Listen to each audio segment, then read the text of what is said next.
Welcome, ladies and gentlemen, to the GDAC-sponsored panel discussion, Pipelines and You. I am Alfonso Rodriguez, president of GDAC and your moderator. Our purpose and mission is to provide education. We work together with our communities for their protection and for the environment's protection from the exploitative natural gas extraction in the Marcellus Shale region of Northeast Pennsylvania. Recently, proposals for placement of 4 large bore pipelines in Luzerne County have surfaced. It is our intent to provide some information regarding issues concerned with these proposals. Our featured panelists will present issues concerning property values, environmental effects, and legal issues, including eminent domain, associated with these proposals. They will each have 10 minutes to provide their information, and after all 3 presentations, an open question and answer period will follow. We respectfully ask that questions be limited to a maximum of 3 minutes in order to provide maximum participation from the panelists and the audience. We have several of our members passing out index cards with pencils for you folks in case you want to have notes or whether you like to have questions. At the end of the presentations, we'll be happy to gather them and have our spokesman, Dave Thomas, just say, who also happens to be the chairman for our legal and legislative committee, to gather them and to assist you in asking the questions to our panel as well.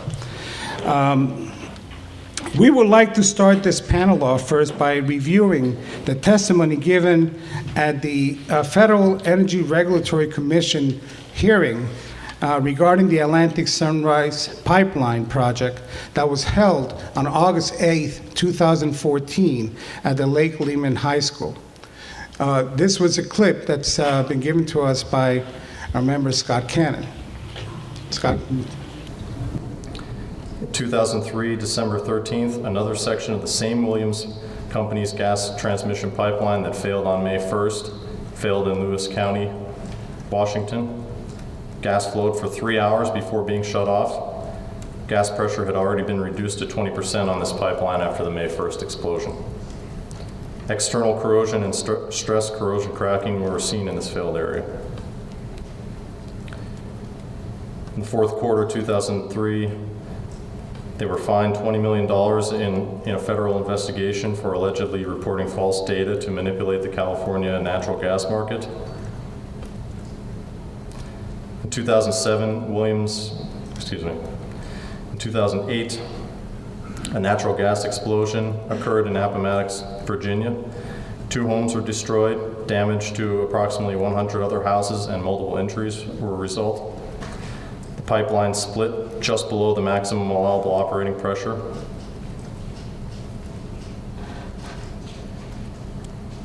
That incident resulted in a 2009 fine of $925,000 for failure to monitor corrosion, which caused the explosion. In 2011, Williams was fined $23,000 by the PHMSA for failure to conduct its own annual inspections of compressor stations. That's the PHMSA's Pipeline and Hazardous Materials Safety Administration, which is part of the U.S. Department of Transportation. In 2011, a Williams Transco pipeline ruptured with an explosion in southwestern Alabama. 2012, March, an explosion at the Lathrop compressor station in Susquehanna County, Pennsylvania, blows a hole in the roof. 2012, March, Transco Williams was fined $50,000 by PHMSA for failure to follow its own internal policies to control corrosion in natural gas pipeline in New York City. 2012, July, a compressor station operated by Williams Companies in Windsor, New York, was venting gas in a routine procedure during a lightning storm when the vent was ignited by the lightning, causing an explosion and a huge fireball. In 2013, March, Williams natural gas plant leaks benzene, which contaminated groundwater. In some places, the benzene was found to be 36,000 times greater than the levels considered safe for drinking. In 2013, March, Williams' 24-inch gathering pipeline ruptured in Marshall County, West Virginia. In 2013, a fire in a Williams central compressor station near Montrose, PA. In 2013 May, another fire occurred in a Williams compressor at Branchburg, New Jersey. 13 were injured. In 2013 June, an explosion and fire killed 2 people, injured 114 people at a Williams Geismar natural gas chemical plant in Louisiana. 31,000 pounds of toxic chemicals released. Further investigation revealed that 3 years of noncompliance with Federal Clean Air Act.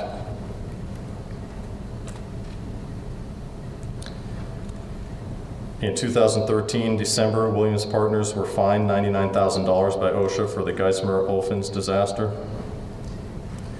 In 2014, January, there was a fire at the Windsor, New York compressor station, the second in less than 2 years. In 2014, March, there was a fire and explosion at a Williams LNG facility in Plymouth, Washington. In 2014, April, there was an explosion and a fire in a pipeline supplying a Williams-owned facility in Moundsville, West Virginia. In 2014, April, in Opal, Wyoming, there was an explosion and a fire at a natural gas processing facility and major national pipeline hub. The entire town was evacuated. I'd like to state that the preceding was not an all-inclusive list of the safety and environmental issues as a result of Williams Transco operations and interests. Despite the various serious violations of internal safety standards and federal law, Williams Transco continues to cause environmental, safety, financial, and socioeconomic damage in areas where it currently operates. Using these past specific examples, the probability of future violations is inevitable. Other industries are heavily regulated, and just a small fraction of the incidences that I previously described could result in the loss of licenses and permission to operate. If permission is granted for the Atlantic Sunrise project, FERC should consider pre-planning for all potential resulting issues such as water damage, air damage, and safety concerns. Serious consideration needs to be given by FERC to this laundry list of negative safety and environmental impacts of Williams Transco's current operations. When the proposed Atlantic Sunrise project applications are formally filed, please strongly consider denying approval. Thank you.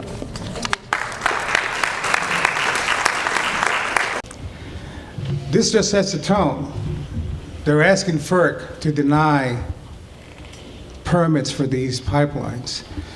I take it to you, it's not FERC's real domain here, it's actually your homes, it's your community.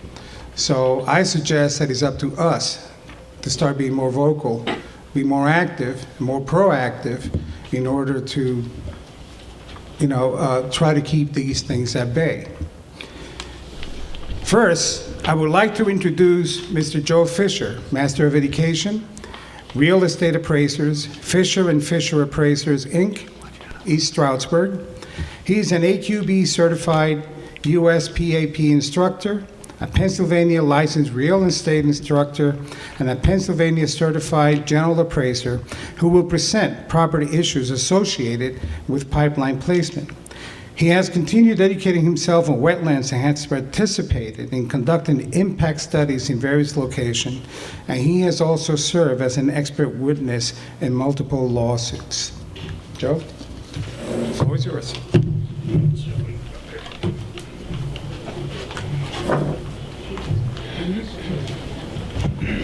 Thank you. A couple of things we have to be concerned about with gas pipelines and gas situations here. The pipeline issue is really a double-edged sword. Typically, a pipeline doesn't cause a heck of a lot of damage to your property value. The pipeline doesn't. And no one incident makes or breaks a market. If they cut your land in half, yes, it's going to cause diminution of value. I was doing a study up in Pike County 2 years ago, and we had a whole ton of information that told me that the pipeline is going to diminish land value. And that was particularly big pieces of land, 1,000 acres, 500 acres, that size piece.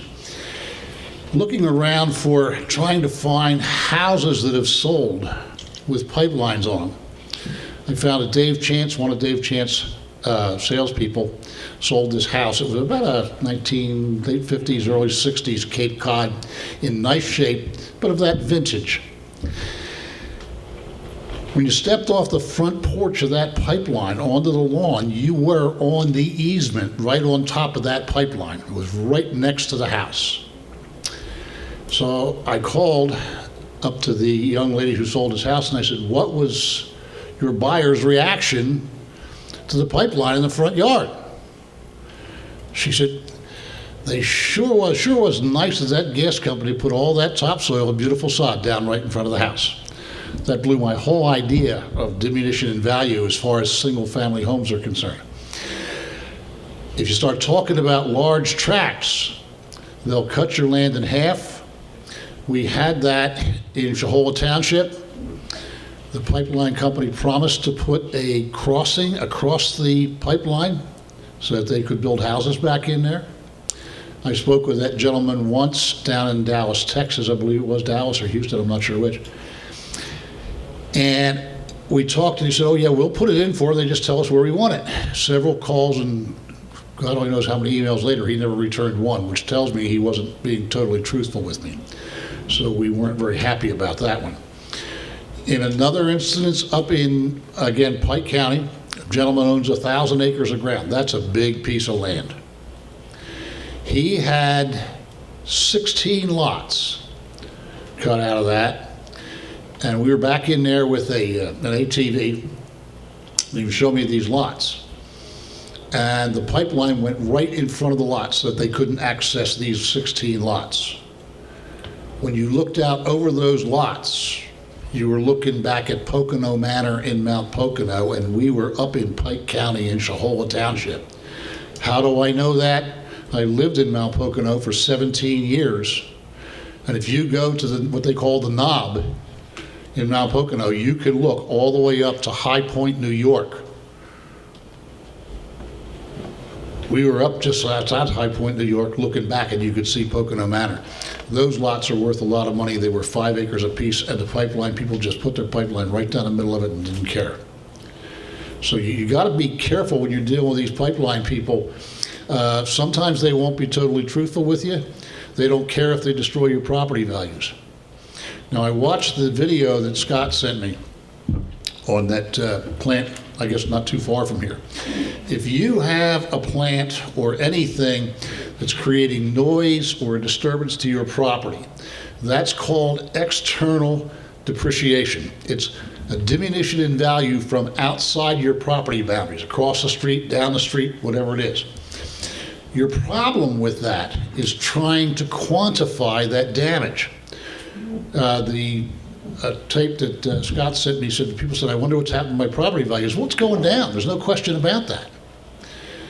But the problem is, how do you quantify that damage? Is it $100, $1,000, $100,000? What is it? And the only way you can do that, and this is what people don't understand, is we have to find, first we have to identify where similar plants are located. Then we have to find houses that have sold near those similar plants. And you can't use just one. Because if we use just one, then that girl up in Pike County who thought the pipeline was, people were great putting the grass in, that's your market. But one sale doesn't make a market. So we have to find 3, 4, 5, 6 sales of properties near a facility like the one that's down the street here that have sold. Then we've got to find 6 properties like the ones that sold that aren't near such a property, and you'll have a difference. That difference isn't going to be exactly the same. It's going to be a range, 20, 30, 40%, whatever it happens to be. And it's going to be like 20% to 25% or 30% to 40% or some such thing. And then we have to look at location. You've all heard the expression location, location, location. And I think you live out here in the back mountain. Property values are a lot higher here on the back mountain than they are in Edwardsville. Do people live here, am I right or wrong? Pretty much, I guess, yeah. I've done a good bit of work in this area. But so you got to look at the location of the ones that sold without the influence of a plant and the ones that sold with the influence of plants. There's a whole bunch of juggling acts to be done here.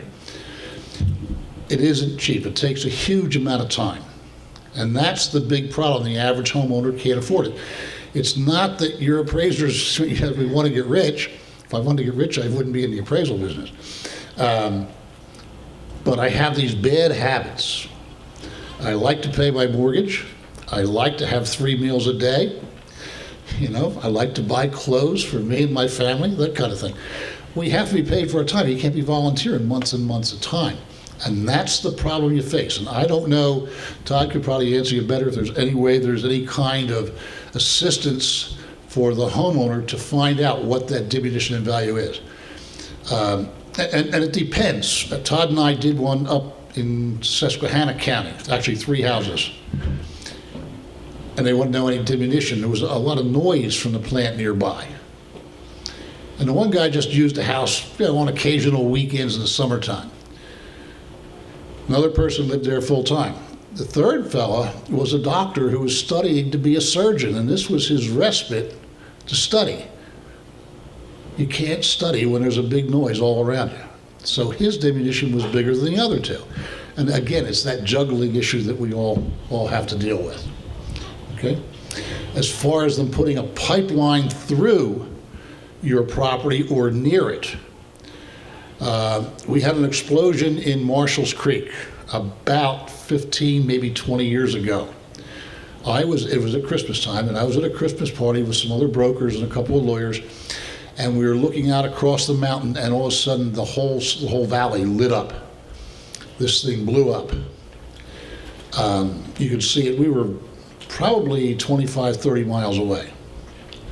Right, so it does occur. If you remember 2 summers ago, I think, the one exploded in Allentown and took out a whole block.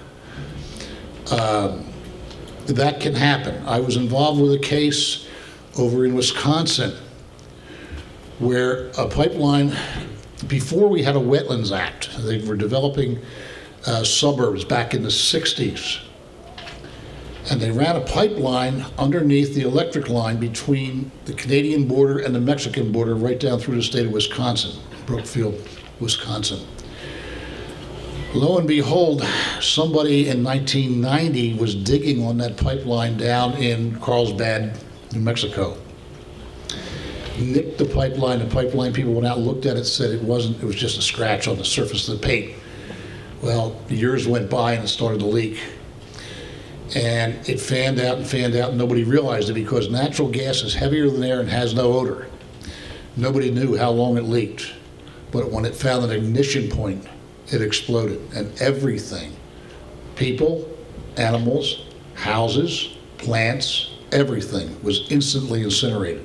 That was my first experience with a pipeline, and it scared the heart and soul out of me. So, it's something you have to be considering after what we just saw here about people that weren't taking care of these things. That's scary. I think if you're going to have something like that coming through this community, you better make sure that somebody's taking care of it. Okay?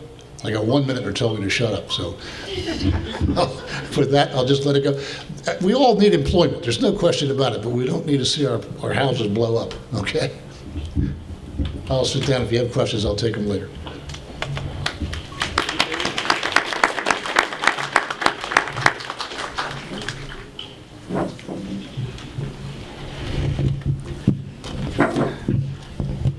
Next, I would like to introduce Sam Koplinka-Lohr from the outreach team of the Clean Air Council, a nonprofit group dedicated to protecting everyone's right to breathe clean air. Tonight, he will talk about some of the environmental and health issues associated with transmission pipeline infrastructure and compressor stations. Sam? Thank you. Can everyone hear me back there? Dave, can you hear me in the back? All right. So again, my name is Sam Kaplinkalair, Clean Air Council, and hopefully we'll be able to answer some of the questions about the air quality, environmental, and health impacts from transmission pipelines for you. So I'm going to start off, try and run through the basics of each of these proposed pipelines and delve into some of the environmental and health impacts, and then talk a little bit about the organizing that's been happening so far along each of the pipelines. Just a brief little bit about the Clean Air Council. We are a nonprofit. Most of what we're doing on pipeline campaigns is talking about public education and making sure that landowners and community members have access to the information that they need to know in order to make a decision going forward. So why pipelines? Right now in Luzerne County and this part of Pennsylvania, we're seeing a tremendous build out in pipeline infrastructure, and not just gathering lines or distribution lines of 30 to 42 inch transmission pipelines. And for Luzerne County, most of what we're seeing is it's a gas gateway to the Marcellus production areas, going to national markets and international markets. Right now there are at least 3 export facilities that have been actually accepted so far for shipping liquefied natural gas overseas, and there are over 20 that are currently in the works with the Federal Energy Regulatory Commission. Overseas, companies can get up to 4 times more for natural gas than they can get in the United States, and they are trying every pathway possible to build pipelines to get it overseas. So a quick overview of the 4 pipelines. The first one's the Leidy Southeast Expansion. It just earlier this summer had the environmental assessment from FERC come out. 30 miles of pipeline, 42 inch, 1 billion cubic feet per day. The Atlantic Sunrise is about closer to 200 miles, just about 180 miles total. 30-inch pipeline in this area, and it changes over in Columbia County to be a 42-inch pipeline, 1.7 billion cubic feet per day. Penn East was proposed about a month and a half ago. This is another Williams project, and again, I believe it's proposed to be either 30 or 42, another billion cubic feet per day. So you're seeing just tremendous volumes of gas that companies are trying to put through Luzerne County. And finally, Diamond East. This is in the open season right now, which is basically means that Williams is looking for bidders on the gas, anybody who wants to buy it. And that will determine both how much pipeline they need to put in, what size of the pipeline, and how much compression. Impacts to the air.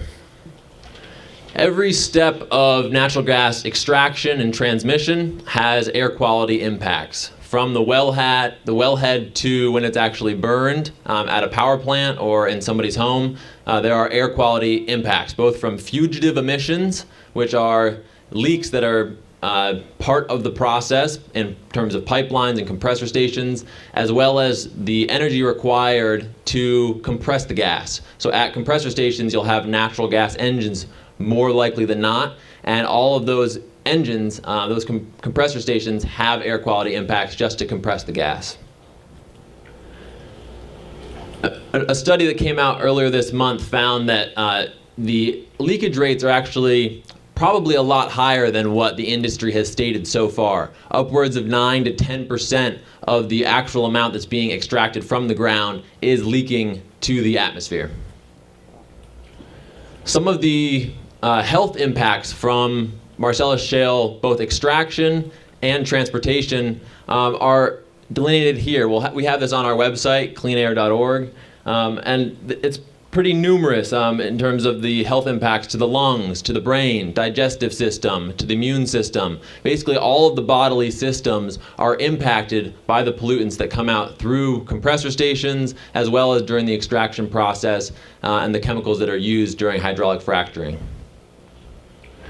So to give you an idea of a typical large-scale compressor station, I pulled some of the information for a compressor station that was proposed on the Algonquin pipeline, which kind of goes east from Pennsylvania. And this is for the Stony Point compressor station. You can see some of these numbers, like 203 tons per year of VOCs. It's kind of hard to get an idea of what that actually means. So what I've done is compared that to idling diesel school buses to give you an idea of, if you take one particular pollutant like carbon monoxide, what a typical 42-inch compressor station would emit in terms of carbon monoxide. So just taking carbon monoxide, it would equal the emissions from 444 constantly idling diesel school buses 24/7. If you pulled a different pollutant like particulate matter or nitrogen oxide or VOCs, it would equal different amounts. So that gives you a sense of the expected emissions from one of these compressor stations. The impacts to the land. I believe it was in 2011 when the Nature Conservancy put out an estimated impacts from pipeline to land acreage throughout Pennsylvania. And they calculated that between 60,000 and 150,000 acres of land would be impacted by pipelines in the next 20 years if it continues at pace. This exacerbates existing forest fragmentation in Pennsylvania, which is already a large issue. And whenever you have a pipeline come through a forest, it converts it basically from interior forest to field and exterior forest. And the impact to hunting and to the animals that particularly have migratory pathways is tremendous. Last, in terms of agricultural impacts, when you have gas in a pipeline that's 3 feet underground, which is the regulated requirements for transmission pipeline depth, it creates a tremendous amount of heat just from the friction of the gas going through the pipeline. And that increases the soil temperature on top of it. So what a lot of farmers have begun to see on top of these transmission pipelines is that their crop yields are different because they have the amount of moisture in the soil is a lot less than adjacent plots that don't have the pipeline. In terms of the impacts to rivers and streams, when you're going through a watershed with a pipeline, there are generally two types of stream crossings that pipeline companies use. One is horizontal directional drilling, which is they drill underneath the stream, and that's more expensive. And the type that they use more often is called an open cut, which is they use a cofferdam to dry out half of the stream bed and put the pipeline in that half and then flip it over and do it on the other half. The impacts in terms of erosion and sedimentation in the rivers and streams, and also just the impact to fish that use that area for spawning is tremendous. Taking a moment to look at the Pennsylvania Constitution, Pennsylvania is rather unique in actually having protections for clean air and water in the Constitution. So just to read from section 27 here. The people have a right to clean air, pure water, and to the preservation of the natural, scenic, historic, and aesthetic values of the environment. Pennsylvania's public natural resources are the common property of all the people, including generations yet to come. As trustee of these resources, the Commonwealth shall conserve and maintain them for the benefit of all the people. Right now, what we're seeing in this part of Pennsylvania is the conversion of what used to be a lot of preserved lands into extraction zones. And I don't know if you've heard that term before, but Pennsylvania, in many respects, is becoming an extraction zone for natural gas. So far, there are 9,000 wells, and the industry's stated goal is 100,000 wells. In the eastern part of Pennsylvania alone, we see over 10 massive transmission pipelines, and that's 30 to 42 inch in diameter. And if the industry's stated goal is to get to 100,000 wells, it begs the question, how many more pipelines are we going to see? All right, so transitioning a little bit, how much time do I have left? 1 minute exactly. Okay, all right, so I'm going to try and, this will be brief, but we can come back to it. The Federal Energy Regulatory Commission is the approval body for all of these pipelines, and mostly what FERC does is it's never really seen a pipeline project that it doesn't like. So if it actually gets that far, it's most likely that they are going to move forward with approving these projects. However, in the meantime, you can get on record with FERC, it's completely free, all of your objections, and that is on the record so that you can intervene in the process, which is a legal process we can talk a little bit more about, and that maintains your right to appeal the decision of FERC. And the main thing going forward, the last little bullet point here is know your rights. As landowners, as community members, you actually have a lot of power early on in this process. The Commonwealth Pipeline was proposed a few years back, and the company withdrew their application because of the number of landowners that refused surveying, that refused access to their property because there was public outcry. You actually have a fair amount of power early on. If it gets further on, then it's more and more likely that FERC will approve the project. So the last slide here is organizing. And the materials on the front table there's a petition to the Delaware River Basin Commission to ask them to use their jurisdiction regarding Penn East. And there's also denial of permission letters for Penn East, and we have on our website for Atlantic Sunrise. So these are all tools that you can use along with petitions to organize as a community going forward and really leverage the power that you have early on in the process to either try and stop it or get the most money possible. Thank you.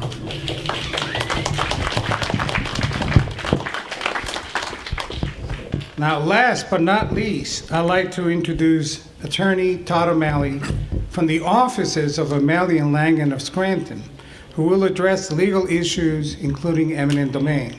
He is a dedicated, experienced attorney and Scranton native who stands up for people's rights. And as always, welcome, Todd. Thank you, Alan. Thank all of you for your commitment to your community. I always enjoy being down at a GDAC meeting because I see so many people that care so much, and it's great to see, because we get up into Bradford County and over in Lycoming County, you find there are communities that bad things are happening. The people are sitting on their hands saying, so what? We don't see that here. Your legal rights. Number one, I think Sam said it best. You don't let these people on your property for anything. You have that right. They don't have the power of eminent domain presently. They want it. They're fighting real bad to get it. But you don't have to allow a survey of your property. You don't have to allow, I think they're calling them now environmental impact studies. And we just got a letter from one of our clients that got a phone message. Oh, by the way, can we come up? There's going to be a pipeline near your property and we want to do an environmental study. No, no, no, no, no. Don't come near us. The people that they hire to negotiate these pipelines, as far as I'm concerned, are nothing short of scallywags. They are people that aren't licensed by anyone. They're not realtors. They're not like Mr. Fisher, who has to take an examination. They are salespeople, and their job is to get you to give up as much of your property for as little money as possible. Don't talk to them. You don't have to. Now, what is the power of eminent domain? The state of Pennsylvania and the federal government has the authority to come in and take your property under certain circumstances. Electric utilities, if they have to put a power line through and it's a electric utility that's going to provide electricity to the whole community, they have the power of eminent domain. The highway department, they have the power of eminent domain. Gas companies that are intrastate have the power of eminent domain. But these interstate gas companies that are doing nothing but bringing the gas from one point in the Marcellus region down to the Delaware Bay so they can ship it on a boat, get it through the Panama Canal and over to Asia or across the Atlantic and over to Europe, they don't have the right of eminent domain presently. Surprise, surprise. Our former Secretary of the Department of Environmental Affairs, or Environmental Protection, Michael Krancer, is now a lawyer for Blank Rome, big law firm in Philadelphia, and they have an application before the Public Utility Commission for the common good to, in fact, do a request for the power of eminent domain. They don't have it yet. If they did, they would come in, and if they ever get it, understand what your rights are, they will knock on your door and say, we are going to take your property under eminent domain, and we're filing in the courthouse what's called a declaration of taking. And that declaration of taking spells out how much land they're going to be taking, how they're going to do it, and they have to offer you just compensation. That just compensation is going to be 50 times less than they should be paying you. You don't have to take it. You can ask for a hearing before what's called the Board of View. The Board of View are 3 citizens from the community that sit on a board, and they hear cases. Someone like Joe Fisher comes in, and a guy like me, and says they've only offered $5,000. Joe's going to tell you that they should be offering $50,000, and if they don't pay it, the Board of View then ends up making the decision, okay, this is the right number. It's not over then. If you wish, you can take an appeal to the Court of Common Pleas, and we do it all over again, except in that case, it's a jury trial. And almost always, the juries award more money than the Board of View does. Quite frankly, jurors don't like the idea that our states have the ability to take your property. So you go to a jury trial and you can get more. And not only that, but there is interest and counsel fees that can be awarded too. Eminent domain does have some rights, but without eminent domain, you have all the power. If you don't lease your property to the pipeline company to allow an easement to go through, or then you are totally protected, and you can tell them to pound sand. And I think, as you pointed out, when a community is well organized, they just can't get their pipelines through. Am I right, Sam? I mean, that's just plain simple. You can put up roadblocks every step of the way. How do you do that? Just what we're doing tonight. You organize, you talk to your neighbors, you make sure everybody understands the dangers of these pipelines. No one who lives up near the Chapin dehydration station had any conception how bad that station was going to be for them. We had some people that attended the township meeting when the building permits were given out, and questions were asked about noxious fumes and other problems, and time again, the people from PVR lied to the local municipality to make sure they got that station in. And it's true in one compressor station after another. Sam, how many of these meetings do you see the same thing? People go in, they ask questions, and they're told, no problem, it's not going to be a problem at all, don't worry about it. So I guess the point I'm trying to make for you is be aware, pass the word, understand that these pipelines are going to impact the property value that you have. And Joe right now may not know how it negatively impacts properties, but I'll tell you what, after we get a few more of these pipeline projects through, he's going to see, I'm sure, that property after property after property that's allowed a pipeline to go through has lost the value and lost the ability to sell and sometimes even mortgage their properties. So stand up, be available, and don't take the gas company's word for anything. They really are very greedy, and there's billions of dollars below our feet that they want to get into their pockets and line their shareholders' pockets as well. Don't allow them to do it, because it's going to impact your ability to sell your property. Just one example, I represented a car dealership up in Carbondale, and it wasn't a pipeline, it was a sewer line that 10 years before they took, through the power of eminent domain, the sewer line and they lost it for all intents and purposes. They filed for a board of view, and their cousin was representing them, and for about 10 years nothing happened, and he came to our firm.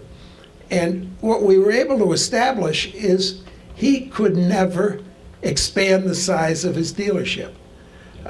And today, people want larger enclosed dealerships.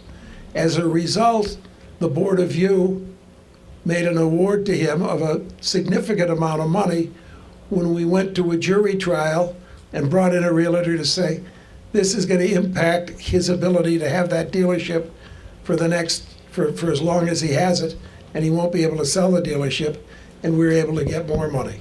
But no one in their right mind ever thought that a sewer line going through the parking lot of a car dealership would impact the value of the car dealership that bad. It truly did. I've only got a minute left, and my advice to you is be active, talk to your neighbors, and if in fact there are pipelines that go through, you do have the ability to sue the gas company and the pipeline company for the nuisance they create. And the first nuisance case was reported back in England. It's the first reported case that we have in the Anglo-Saxon system. And that case held that a pig farmer caused a nuisance to his neighbors, and as a result, they were awarded damages. So when they start coming through with the heavy equipment and all those things, you can also file nuisance claims. And this is one way to let them know that you're going to fight all the way through.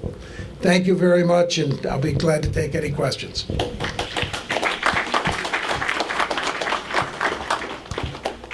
Thank you to all panelists.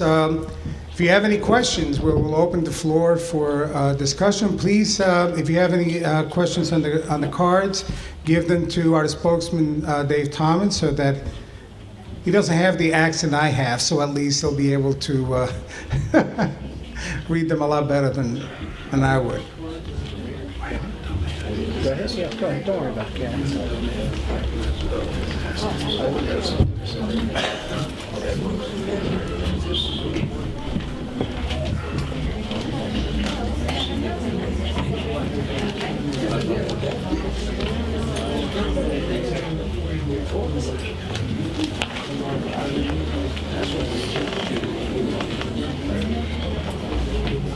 Anybody has any more questions? Any question cards you want to give out? All right, good evening. And if as we're going through these questions, you come up with a question, feel free to write it up and send it up, and we'll try to get through all of these this evening. So what I'll do is I'll read the question, and I'll throw it out to the panel, and one and or all can respond, however appropriate. So what I'll do is I'll start out now. The first question is, I have a Williams pipeline on my property with a 30-foot easement. Can another company put an additional pipeline in, and can Williams come on my property without permission or notice? Panel? That's a legal question. Grab the mic. We met a realtor out in western Pennsylvania who purchased her property and found out that there was a pipeline that was only about 18 or 24 inches, and she found that the gas company was able to come through that easement that had been given and increase the size of the pipeline. So I hate to tell you, but in my opinion, you're going to have a tough fight to stop them, but you should take it. You file an injunction against them to stop them from coming on your property, and there may be some opportunity. You'd need to look at the lease or the easement that was given to the first pipeline that was there. Sam, do you have any? In terms of the actual easement language, and maybe you can speak to this as well, but in whatever contract they come to you with, you can ensure that they only this is only slated for one pipeline and only of this particular diameter, only transporting this amount of gas. No more pipelines shall go through this easement without further negotiations. Those are all contract issues. And I would say, though, that in terms of negotiation, you're years away at this point on a lot of these pipeline projects from eminent domain, from negotiation. Negotiation is ultimately something that should happen right at the very end, if at all. Like at the beginning, you have the most potential to really show a dramatic opposition here if you don't want the pipelines. If you do want it, that's a different issue. But if you don't want them, you're in good company, and there are people organizing all along the entire route to say, no way, not this pipeline, not any other pipeline. The one key, and I see this almost every day, somebody gets a proposal for something from a sewer company, from the gas company, from whatever it happens to be. They read this, but they don't really understand what they're doing. If anybody approaches you, the first thing you want to do is call an attorney. Don't try to do it yourself. Get legal advice, or you're going to be in trouble. And if you don't get legal advice, the horse is a mile down the pike when you close the barn door. Okay? Okay, thank you. Next question. Where is the metal pipe created? Such as which country, or is it American made? And if out of country, is there accountability for the integrity of the metal? And will you negotiate a, in quotes, farm tap for our compensation of loss of land?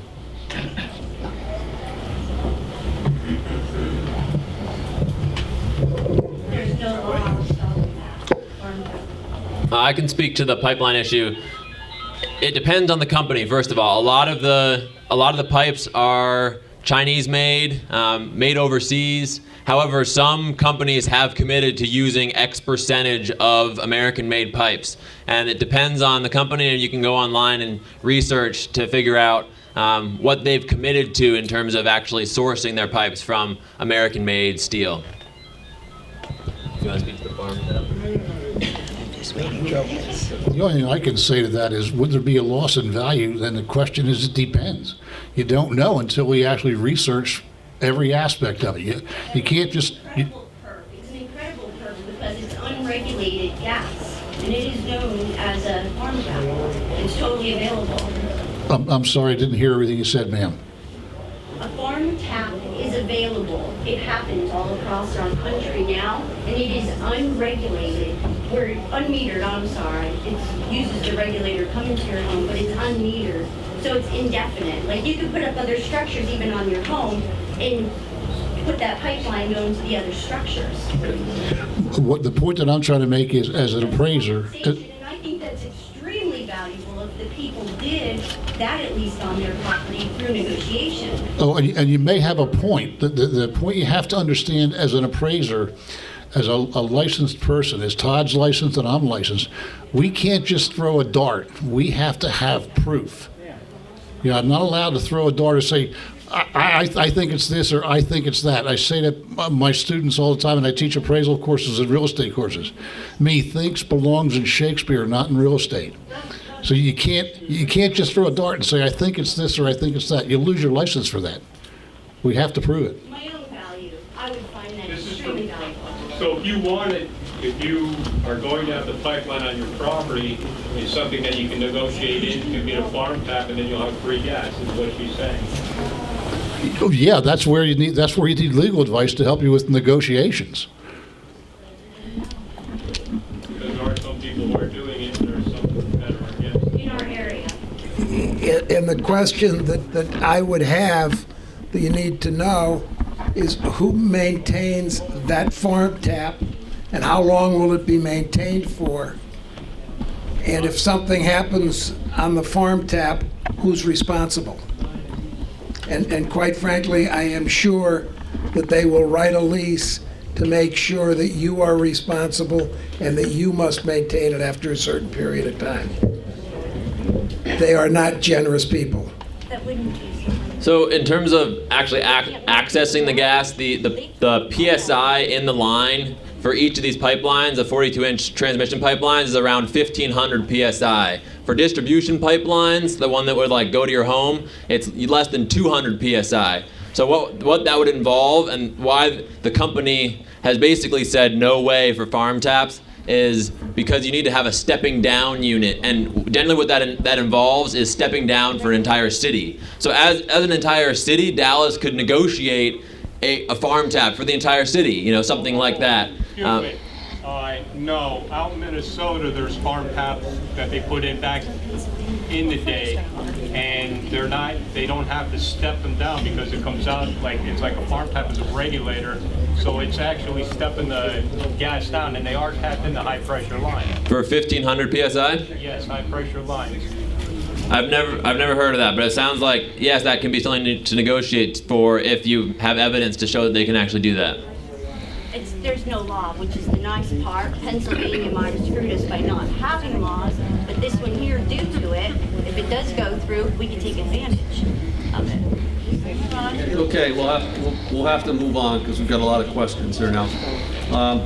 The next question, are there means other than pipelines to get gas from well to market? For example, would trucking or rail be better?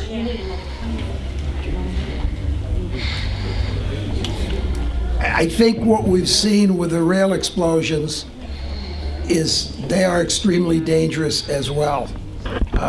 Trucking accidents, lots of problems, and there's no way they can get the volume of gas to market through rail or trucking. I think the person who asked this probably knows the answer, but in terms of the trucking, pipelines actually are, as the industry states, and this is shown by nonprofits as well that aren't industry funded, pipelines are quote unquote the safest way to get gas from one place to another compared to trucks. However, there are in the United States, there are 1.6 pipeline accidents per day. So it's still a tremendous potential for safety issues. In terms of what's the best way to get gas to market, I think part of this conversation needs to be, if Pennsylvania has 9,000 wells right now, do we want to be building out infrastructure to the point of 100,000 wells and 1,000 more pipelines? Is that what the pathway that we want to take, or do we want to take a different pathway? And in terms of getting gas to market in the United States, right now we have existing infrastructure to reach almost every single part of the United States with the existing infrastructure. Almost as far as I've seen with the export maps, these pipelines would be going primarily in order to gain capacity for export overseas. But yes, they can and will use trucks if they don't have pipelines for the most part, and that's got to be part of the conversation as well. Rail lines are actually safer than pipelines, believe it or not. Correct that. Thanks. Okay, thank you. The next question, what if I already signed a paper allowing surveying of my property? Can that be rescinded?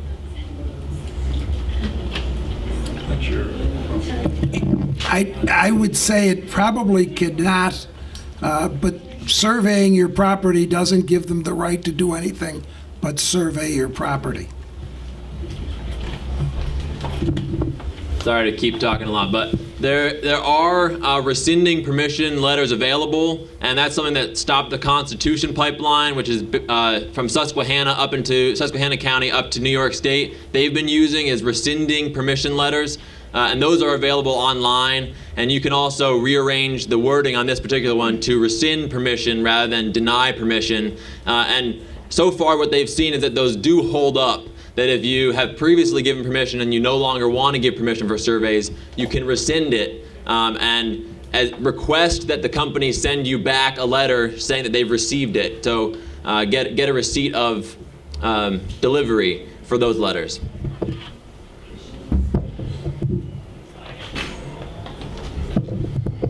Okay, I agree entirely with what Sam and Todd said. But my advice is don't try to do that yourself. Get an attorney who's got some experience with that. Don't try to do it yourself. You're going to get in trouble. He who represents himself as a lawyer has a fool for a client. Okay, thank you. Next question. The Pennsylvania Game Commission claims that pipelines provide benefits to game species that need open habitat. Can you comment?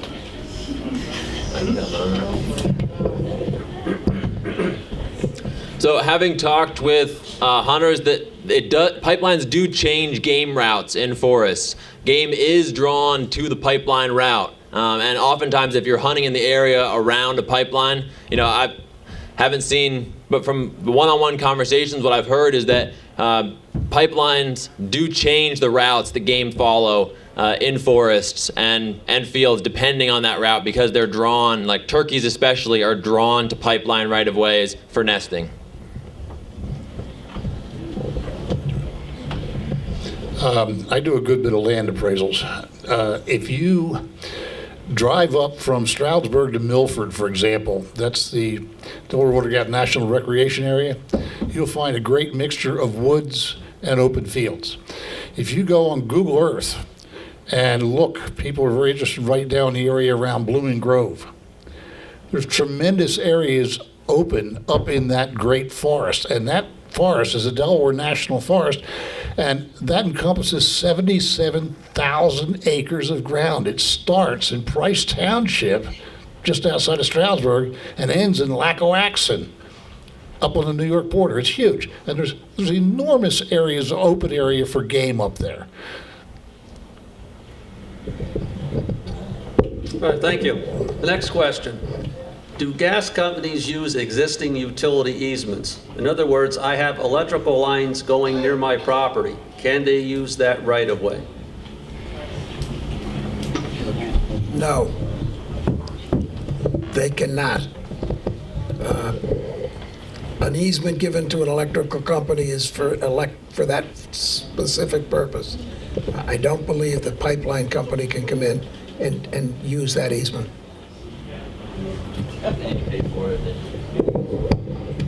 Okay, thank you. Next question. What is the blast zone area?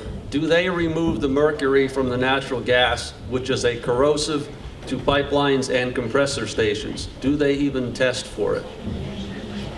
Yeah, not sure. I believe there's actually a slide, is Dory still, or Scott? There's a slide of the blast zone that's available. Maybe we can bring it up for people to look at.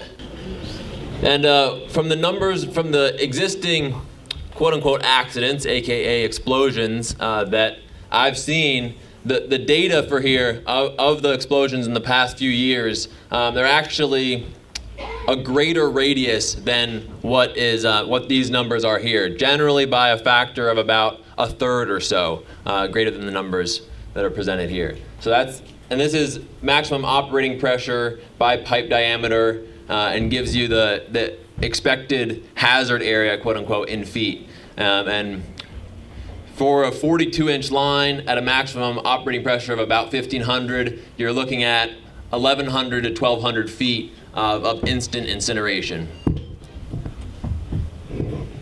And mercury, I don't know the answer.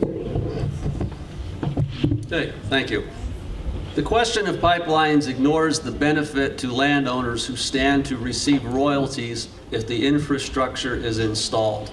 Any comments? Yeah, I'd like to comment on that because for the last 4 years, and I'd like to acknowledge in the audience my paralegal, Melissa Tice, who's been with me when we visited so many homes that thought they had found the golden pot at the end of the rainbow when they signed their lease, only 6 months to a year later to look out and say, oh my God, what did I do? I've seen it time and time and time again. The benefit that you receive from your royalties is short-lived compared to the damage that you've done to your real estate. I hate to sound like a broken record, but get a lawyer. Don't try it on your own. Thank you. Next question. What research supports claims that pipelines adversely impact streams?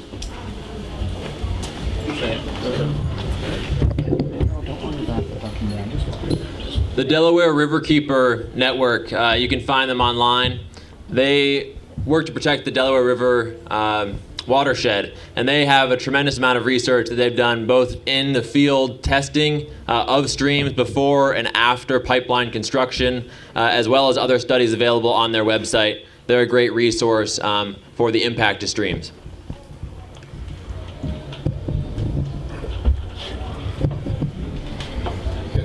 Just one thing with the Delaware River. I don't know how many of you know it or not, but the pipeline goes through Pike County and goes under the Delaware River. The Delaware River is the only river east of the Mississippi in its natural state which has not been dammed anywhere. If we don't protect these kinds of things, we got a problem, a real problem.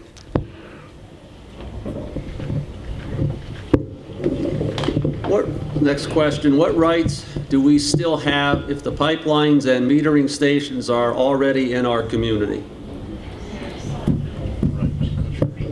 Well, one of the things you have a right to is a property that is free from nuisance, a property that provides you with the ability to live there in peace and harmony, and you can file a lawsuit very simply for the nuisance that is created by the existence of a metering station, a pipeline, a compressor station, and we're doing it right now, right up the road at the Chapin Dehydration Station.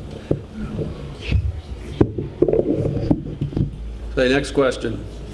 Will a pipeline affect insurance on my property? I don't think we have an insurance agent here, but my experience with the person out in western Pennsylvania that was so concerned about them expanding the size of the pipeline, as I recollect, Melissa told us that their homeowners insurance was going to be increased dramatically. Next question. Why did a pipeline restrict access to my property? The contract specifies return of landowner's use.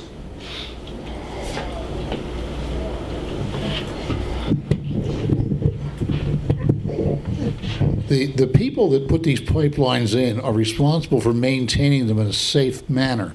If they allow people to go back and forth across this thing, particularly for construction purposes of a new home, a truck coming in loaded with concrete block or a concrete truck coming in to pour a foundation is very heavy. And they're going to have to make sure that that size vehicle does not compromise the integrity of the pipeline. And that's one of the problems that you have. My experience with it is they were lying through their teeth to these people, and I don't know if they can still cross it or not. So I'd be very, very careful. And again, Todd or somebody of his nature is the guy to talk to before you allow anything like that, because it will, that can render your property absolutely useless. If you can't get to it, you can't use it.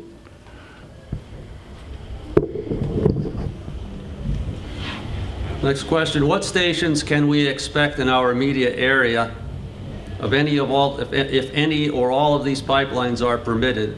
Where might they be located? We already have a gate station in Wyoming and a compressor station near.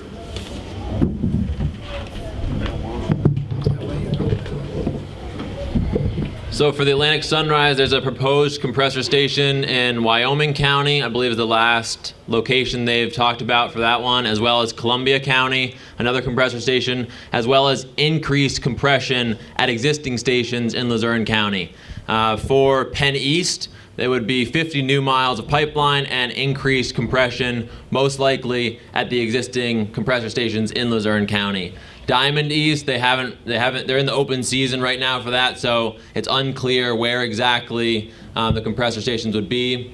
And let's see, the last one was the Southeast Expansion also includes upgrades, quote unquote upgrades at compressor stations. Basically means adding more compressors and increasing air quality impacts, as well as the volume of gas that can be compressed at that site. And that's also in Luzerne County. Speaking for Columbia County, they're planning on increasing the compressor station in Divide, North Bend, and adding a new compressor station right near the Buckhorn Mall and the new Dykshinger office complex and everything down there. And what people in Luzerne County have to know is You're down Liz. The Leidy station is in Bear Creek, the one that they're going to expand. Did everyone hear that? Bear Creek is what Scott was saying, the Leidy station that they're going to increase.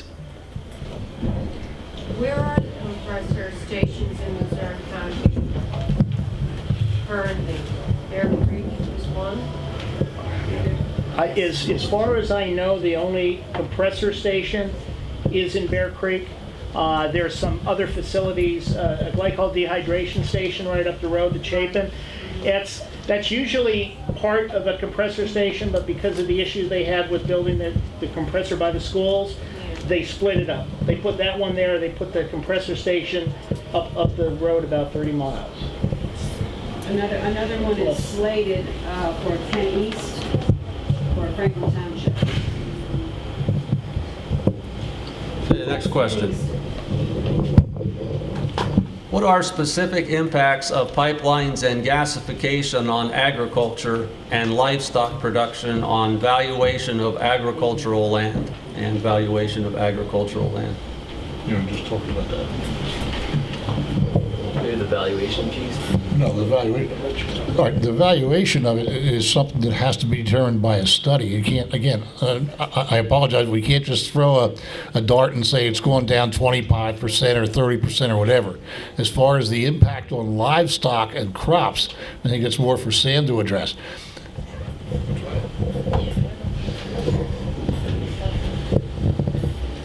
Is this oh, okay. Do you want to talk a little bit about it?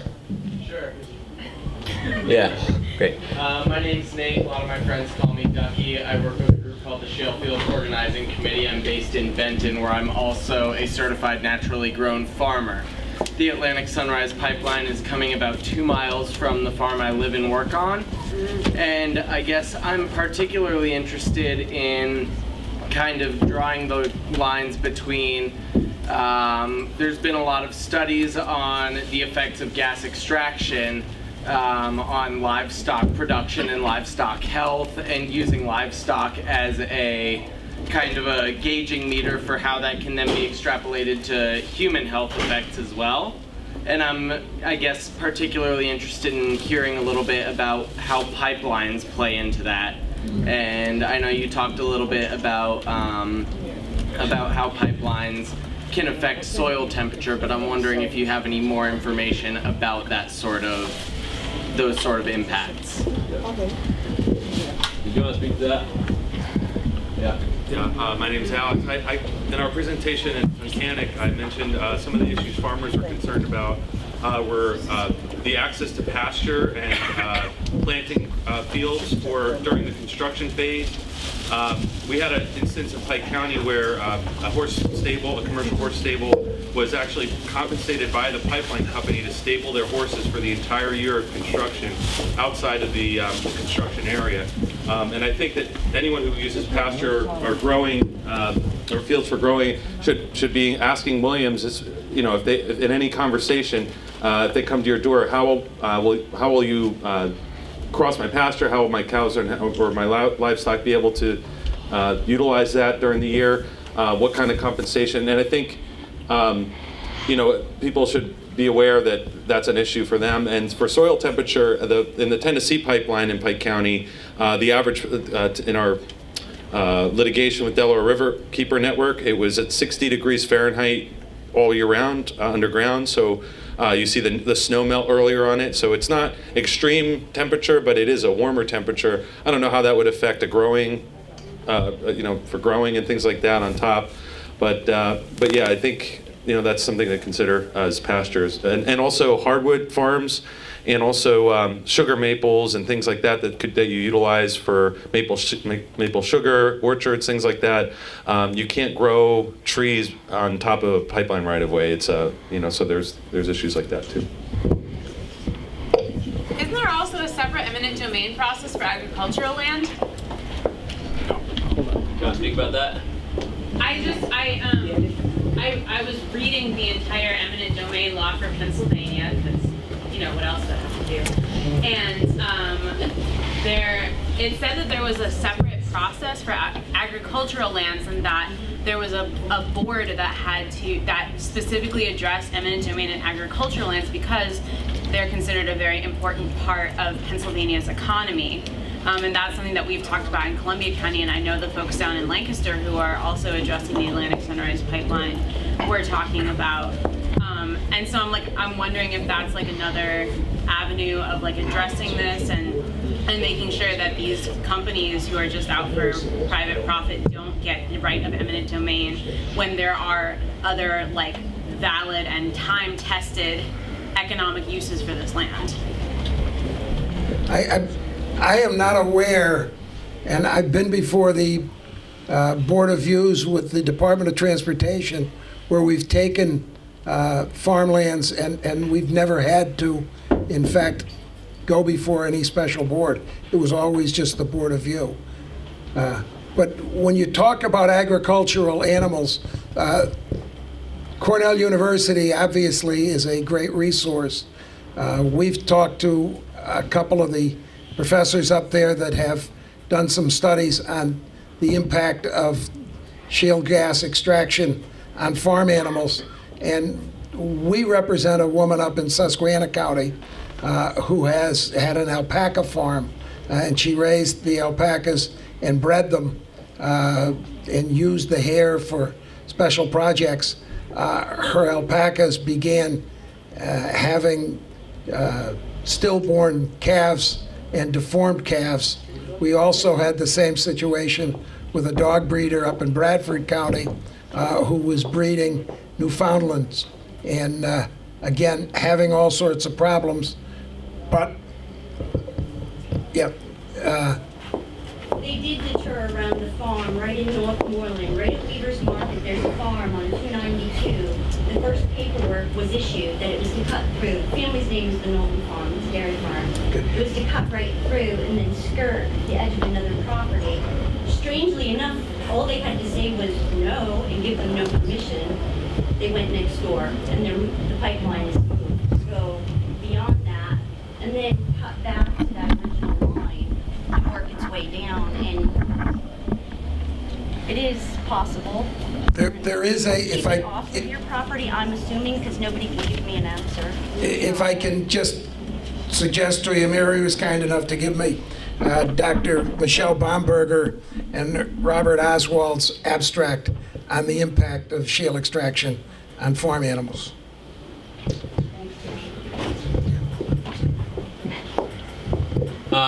So, Heather? In response to your comment about actually having it moved, when they look at the corridor for where they want to put it, they generally talk to many different landowners in that entire area. And if you're saying no and the other person is saying, oh, let's negotiate, then they're going to take the easiest route. That's what they're looking for. And We all said no. right. The majority of people said no. Exactly. And Just these two. right. And what they're saying right now is it's going to happen, it's going to happen, it's going to happen. And if everyone keeps saying no, and they're also pitting neighbor against neighbor and saying, oh, your neighbor signed with us, and they're talking. Exactly. But if you keep saying no, and you have a united front, that's the best strategy for stopping it. And like Karen Ferridan from Burke's Gas Truth always says is, if you don't fight it, you're guaranteed a loss. But if you fight it, then you have the potential to stop it, and you have the potential for it not to be on your land. So that's the trade-off there. In terms of the agricultural impacts, especially farther south along the Atlantic Sunrise, there are a tremendous number of preserved farms. These are farms that have conservation easements on them, and the pipeline company is attempting to put it right through those preserved farms. And some of the reasoning why the pipeline company is attracted to preserved areas is because there's no potential for development for generations to come on that land.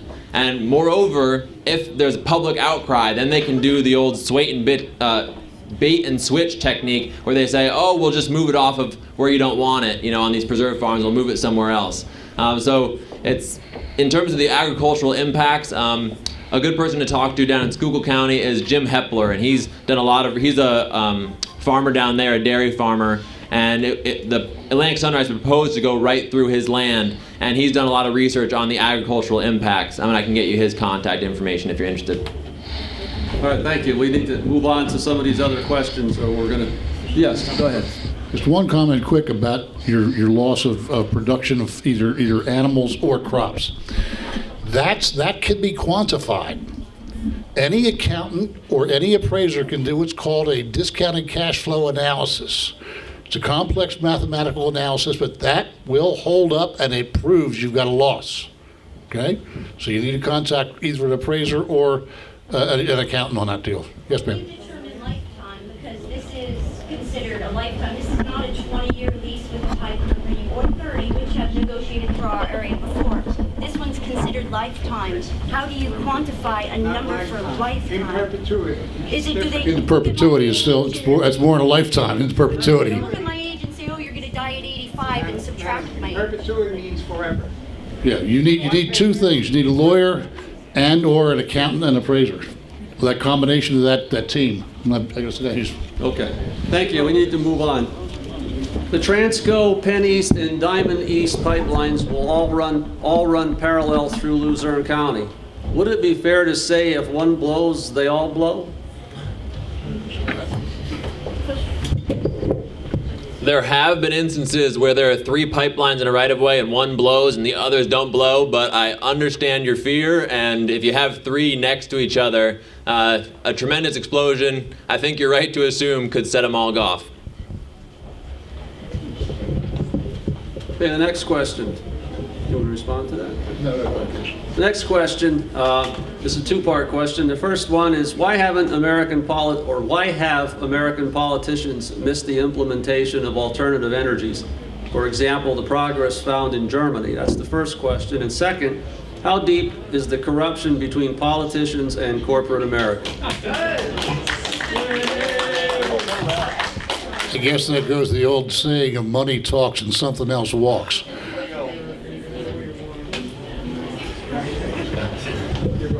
Deep. No comment required then. It's important. It's important to note that a contract that says anything to facilitate the transfer of gas doesn't only mean pipeline. It can mean anything, a compressor station, a metering station, etc., even if the original request is only for a pipeline, correct? Unless it's specifically stated in the easement that there will be no above-ground buildings or structures of any kind. But yes, you are right to assume that the easement, unless there's language to exclude it otherwise, can farther down the line have another pipeline, have another compressor station, have a metering station. What about a cell phone tower? If they contract out with that cell phone tower on that easement, it is entirely possible that they can subcontract out with another company. And in terms of just going back to the last point about corruption in politics, the last governor of Pennsylvania is now working for the gas industry and the gas lobby. So just to give you an idea of the revolving door. All right, And Michael Kranzer is the lawyer who's working with Blank Rome, former Secretary of Department of Environmental Protection, to try to change the law to allow eminent domain to give these pipelines a better opportunity. All right, our next question. What rights do we have about pipelines going through cemeteries and the relocation of loved ones? Good idea. Good one. I can tell you this, I have no idea. I do. We had a situation where we were doing a piece of property that had a burial site on it. You need the permission of the court to do that, to move a body, and you need the permission of every one of the living relatives of that person. As Judge Viken said to me about 15 years ago, it's almost impossible. Next question. How much money does the town get for having a pipeline go through it? Luseg. Zero. Are they telling the truth?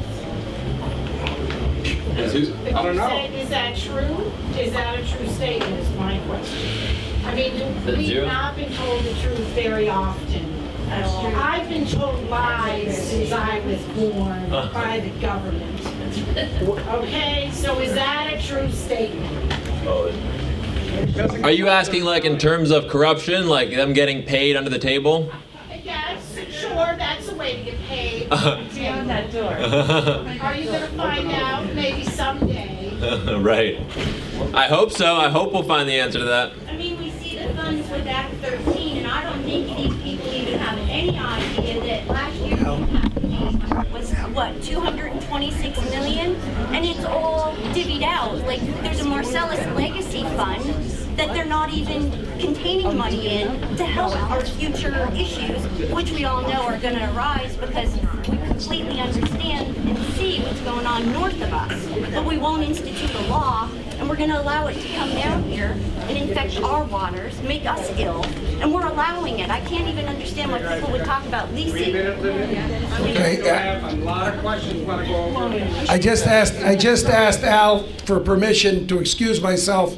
I have a sister in the hospital that's going to have surgery tomorrow. But we have another attorney in the back of the room, Aaron Hoven, who I know very well. I went to school with his father, who's a district justice, and I'm sure he can handle the questions probably better than I can. All right. Well, thank you, Todd, for your participation. Good job, as always. As always,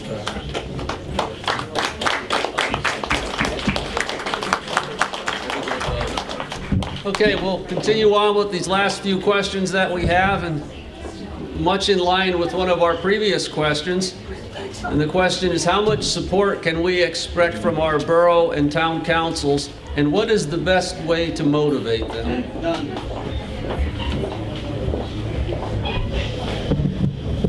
The best way to motivate a politician is with your vote. If they're not going to work with you, vote them out of office. Okay, the next question. I can speak to that. Okay. It depends on the borough, and you know better than anybody else about where your borough stands. There are all sorts of techniques you can take to try and publicly shame your representatives to make them actually listen. However, in a lot of these boroughs, even that's not effective. So it depends on the borough. Along the Atlantic Sunrise, some township supervisors have shown support and are signing resolutions in opposition to the pipeline. In other townships, they're getting money from the pipeline companies. So, you know, or at least they have the pipeline on their land. So it depends on where you are. Okay, the next question. And I believe this is if they were talking to a pipeline company, but the question is, if you have experience with gas north of us, then you all see the truth of the ground being contaminated from chemicals used in the wells in the initial fracking. Then why are you choosing to help us get poisoned even more? So it's more of a statement than a question, I would bet. Well, I don't know why people are trying to help us lease when, truthfully, we can see what's going on. It is inevitable. We are going to get ill. Private well owners have no right to be notified if there is any type of spill, leak, contamination. Only big, the dam over here. That is the only law, is that the big dam people that supply tons of people will be notified. But our private well people, we will never be notified. It's not a law to let us know. If they want to do it out of the goodness of their heart, they could tell us, oh, there's a spill down the road. But otherwise, they don't tell us, and we absorb all this into our body. Right. It's our law. Yeah, the only regulations in terms of reporting are over $50,000 in damages or an injury or a death, and that's reporting to the government. So the reporting requirements in terms of informing the public are close to nil. And in terms of the actual elements of pollution, I think you're right to be wanting to stop it, and you can, yeah. Okay, this is a question. Can someone interpret the maps more precisely? If you're referring to the maps in the back, I think there's a map expert back there right now who could probably help to interpret what you're looking at. Currently, there are 2 pipelines on my property, and with proposed 1, there will be 3. Within 20 years, line B will be 70 years old. Line C will be 45 years old. Your opinion, with this being a serious impact on will this be a serious impact on property value, and my home is within the 1,000-foot hazard radius?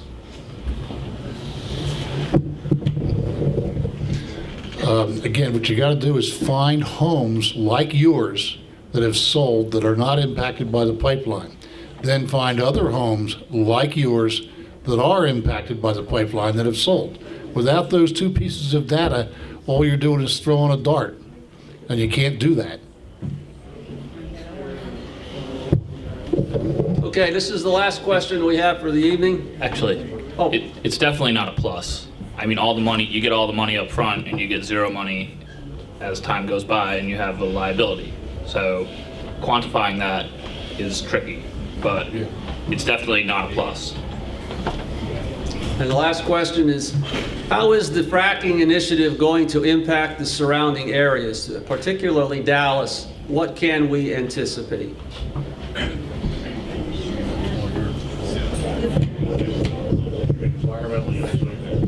I would think so. Pipelines, pipelines, pipelines. Again, we're at 1/10 of the industry's stated goal for Pennsylvania, and in order for them, and currently the last figures that I saw were that 1,500 wells in Pennsylvania had been drilled but were not actually producing because the industry did not have pipelines to get it to market. So that's what they're trying to do. They're trying to have Dallas be a pipeline hub. You know, this year alone, there are 4 30 to 42-inch pipelines. You know, if you think over the next 10 years, even just a few years ago, there were pipelines that were proposed, and a few years from now, there's going to be another 4 to 10. You know, like, we can see it down the pipeline, so to speak. There are many more of these coming. So having organized communities now is critical for the long term. Okay, very good. Yes. Alex said he had a question he didn't read. Can one of the attorneys or a specialist talk us through what FERC eminent domain looks like, and from if a landowner holds out to the point of eminent domain, what are the processes and what are your rights from square one to the end? Sure. The eminent domain would either be a negotiation between you and the pipeline company where you let them go through, or a court proceeding to determine the value. I think Todd touched upon this a little bit earlier, but basically there's a multi-level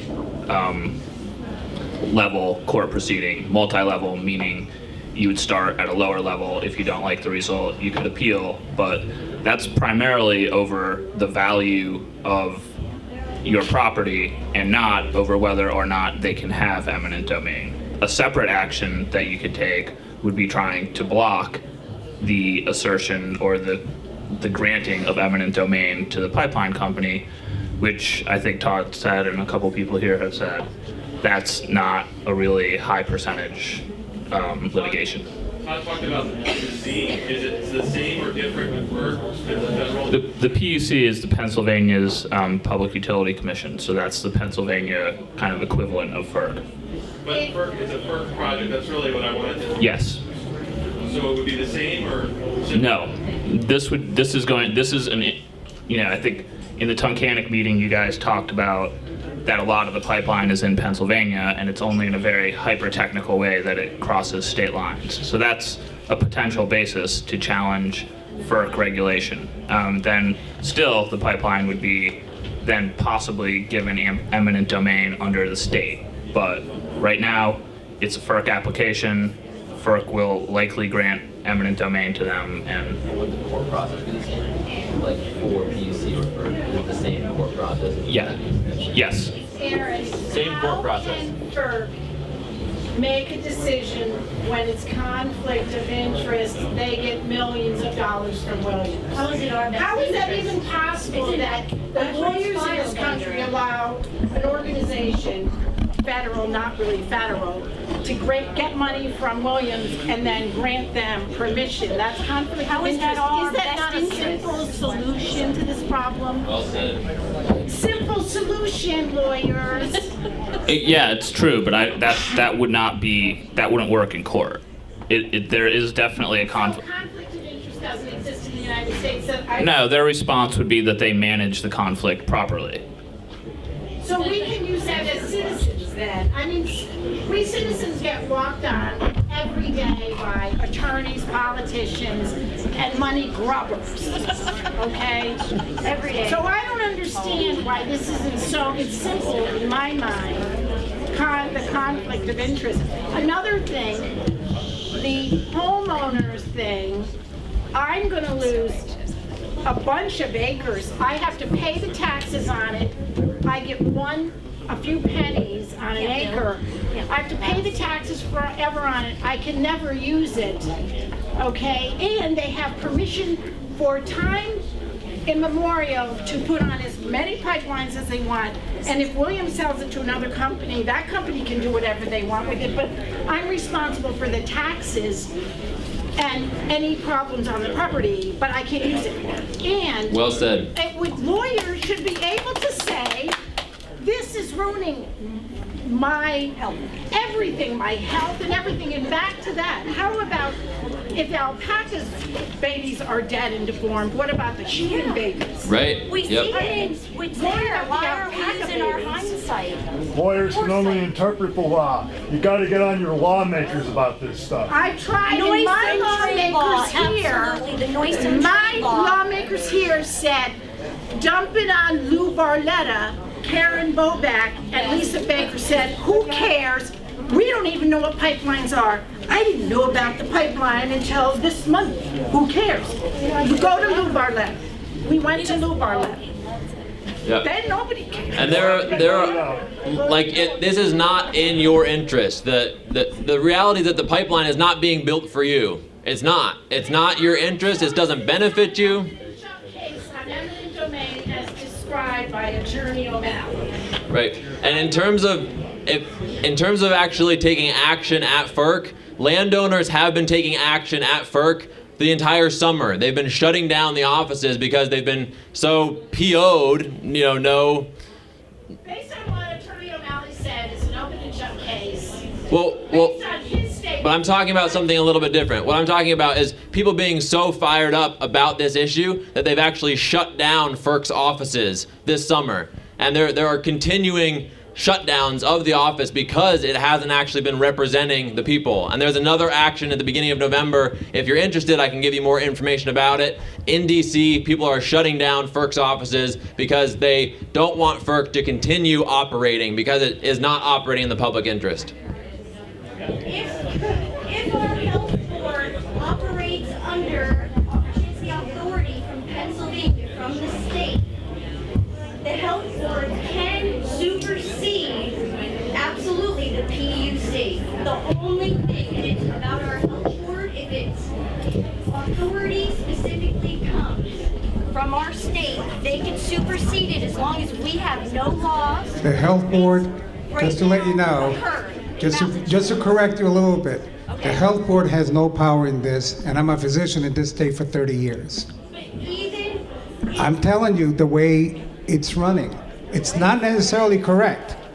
It's just the way they run. Same thing with the FERC. FERC is supposedly a bipartisan group. Okay? Concerning the U.S. Constitution. But keep in mind that corporations are running a lot of this, and they actually make the rules. The only way to change it is for us to change the players. I think what you want to do is what Sam said right off the bat, is organize. Don't get fighting among yourselves. Organize, get a plan, get some experts to help you, all right, and I think you'll do okay. To try and sit here, and I've seen it time and time again where people, they get emotionally involved in this thing, and rightfully so, but keep your head on straight and get organized. Then you'll get somewhere. Yes. Okay, folks. And I would actually second that. I mean, this is a very complicated process that you really need to sort of strategically think your way through. You'll definitely have the most success, whatever your goal is, if you could stay calm. And that's very well said. Very well, folks. Unfortunately, the meeting has to come to a close anyway. I would like to thank our speakers, Joe Fisher, Sanko Flinkalore, and Attorney Todd, and his pinch hitter, Werner, okay, for providing us with insightful and thought-provoking presentations regarding community issues surrounding pipeline management. I especially want to thank our audience for their participation in this timely event. Your continued participation and involvement in these issues will safeguard the welfare of our families and neighbors now and hopefully for generations to come. For those interested in organizing a group of future pipeline meetings to protect your community, please remain at the end of the meeting and speak to our group. I also have an added announcement. It's from Clear Energy America presents Nuclear Energy's Future. It's going to be in Wilkes at the Stark Learning Center, room 101, next Monday, September 22nd, 2014, from 5 to 6 p.m. Clean Energy America invites you to learn about the future of nuclear energy, meet with the experts working for a variety of energy companies to discuss today's critical energy issues in the nuclear industry. If you're interested, please go. I'd like to thank you from the Gas Drilling Awareness Coalition of Luzerne County, and we wish you all, a safe ride home, and hopefully we'll be able to do this again, hopefully soon. Thank you very much. Have a good night, folks.